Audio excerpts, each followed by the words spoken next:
Hi guys, welcome to Valiant Vocabulary. मैं हूं Nishant Kumar. Hope you all are fine. अगर अभी तक आपने हमारा चैनल सब्सक्राइब नहीं किया है, subscribe it because the channel is dedicated to English vocabulary and is helpful in preparation of various competitive examinations. Do like, share and subscribe. Now, let's begin. First word is amazing, यानी अद्भुत. ये एक adjective है. Synonyms are incredible, unbelievable, improbable. Antonyms हैं unimpressive, believable. He showed an amazing lack of concern for others. Lack of concern एक negative term है, उसके साथ amazing लगा देने से उसकी डिग्री बढ़ जाती है. Lack of concern की डिग्री ज़्यादा हो गई अगर आपने amazing word लगा दिया, because amazing का मतलब होता है अद्भुत, incredible. Second word is beautiful. Beautiful यानी सुंदर. ये एक adjective है. Gorgeous, dazzling and splendid. ये इसके synonyms हुए और antonyms हैं dull and coarse. She was a very beautiful woman. ये हमारे content creator की अपनी feelings है अपनी ex के लिए. Sorry content creator. Moving to the third word that is cease. इसका अर्थ होता है रुकना या रोकना.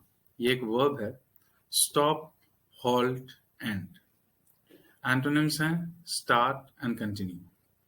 The factory will cease operations this autumn. यानी इस autumn में factory अपने operations बंद रखेगी, यानी उनका कोई production नहीं होगा, कोई functioning नहीं होगी. Moving to the fourth word that is fear. Fear यानी भय. ये एक adjective है.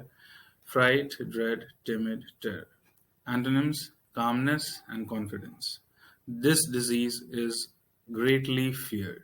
यानी इस डिजीज का भय बहुत लोगों को है. It is greatly feared. Fifth word is clarify. स्पष्टता और सुबोधता. ये एक नाउन है.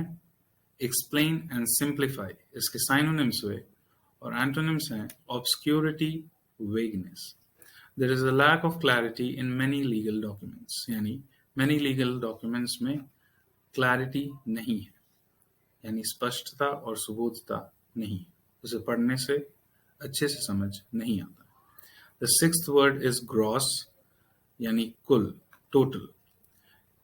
इसके synonyms हुए improper, rude, coarse. Antonyms हैं minor and refined. They have suffered a gross injustice, यानी उनके साथ बहुत ज़्यादा injustice हुआ है. इसको जनरली किसी एक नेगेटिव टर्म को या एक पॉजिटिव टर्म को इंटेंसिफाई करने के लिए यूज किया जाता है. They have suffered a gross injustice, यानी बहुत ज़्यादा injustice. Moving to the next word that is comprehend. Comprehend यानी समझ. ये एक verb है. Understand और grasp. इसके synonyms हुए. Antonyms हैं exclude. I fail to comprehend their attitude. यानी मैं उनके attitude को समझ नहीं पाया. वो क्यों इस तरीके से व्यवहार कर रहे थे या क्यों इस तरीके का attitude है उनका, वो मैं समझ नहीं पाया. Eighth word है inaptitude यानी अयोग्यता. ये एक noun है. Synonyms है इसके inability, inefficiency, incompetence और antonyms है ability and competence. He was forced from office after a year for inaptitude and corruption. यानी अयोग्यता और भ्रष्टाचार के कारण उन्हें ऑफिस से निकाल दिया गया. Synergy इसका अर्थ होता है तालमेल. ये एक नाउन है. Cooperation, collaboration और association. ये इसके synonyms हुए और antonyms हैं residence, antagonism. The session helped to elaborate on the issues surrounding the synergy of the three areas. यानी जो भी 3 areas थे उनमें synergy यानी तालमेल लाने में जो सेशन हुआ था उसने बहुत मदद की, क्योंकि वहाँ पे elaborate discussion हुआ उन issues पे जो कि उन तीनों areas पे तालमेल बैठाने में मदद करेंगे. The 10th word is synopsis. Synopsis means सार, किसी भी चीज का सार. ये एक नाउन है. इसके synonyms हुए summary and outline. Antonyms हुए enlargement, augmentation. यानी किसी भी चीज को बढ़ा चढ़ा के कहना या lengthen करना.